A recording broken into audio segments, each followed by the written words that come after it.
काठमाडौँको त्यो धुलो र गाडीको धुवाँ मिसिएको गन्ध थाहा छ तपाईलाई?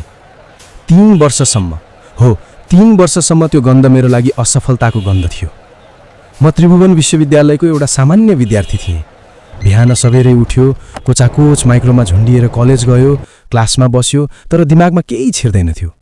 कलेजबाट फर्किएपछि खाना पकाएर खायो अनि घन्टौँसम्म फेसबुक, टिकटक र इन्स्टाग्राम स्क्रोल गर्दै हेऱ्यो।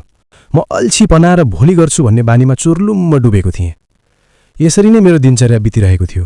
साथीहरूको फेसबुक र इन्स्टाभरि एयरपोर्टका फोटोहरू आउँथे, कोही सिडनी उड्दै, कोही टेक्सस, अनि म भने यहीँ अड्किएको थिएँ, ठ्याक्कै यहीँ। तनाव एकदम धेरै थियो। बुबाआमाले मुखले त केही भन्नुहुन्न थियो, तर जब उहाँहरूले बाबु जाँच कस्तो भयो भनेर सोध्नुहुन्थ्यो नि, उहाँहरूको आँखामा म त्यो निराशा देख्थेँ। आफूलाई एकदम निकम्मा महसुस हुन्थ्यो। अन्यलमा थिएँ।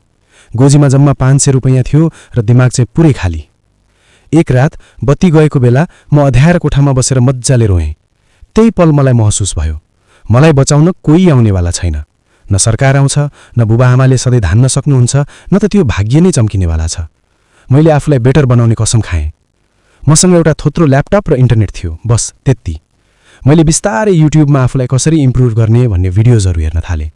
अलिअलि क्ल्यारिटी आउन थाल्यो। मैले अनलाइन बिजनेसको बारेमा सिकेँ। कसैलाई भनिनँ, बस काम गरेँ। रातिको 2 बज्थ्यो, कहिले 3 बज्थ्यो, आँखा पोल्थ्यो, छेउमा सेलाइसकेको चिया पिउँदै म लागिरहेँ। पहिलो कमाइ गर्न मलाई 4 महिना लाग्यो, जम्मा 1000 रुपैयाँ। त्यो लाखौँ त थिएन, तर त्यो मेरो आफ्नै कमाइ थियो, मेरो पसिनाको कमाइ।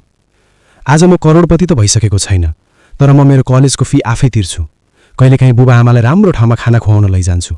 र सबैभन्दा ठुलो कुरा, आफूलाई खोज्न मैले यो सहर छोड्नु परेन। मैले आफैलाई यहीँ भेटाएँ, यहीँ कोलाहल र धुलोभित्र।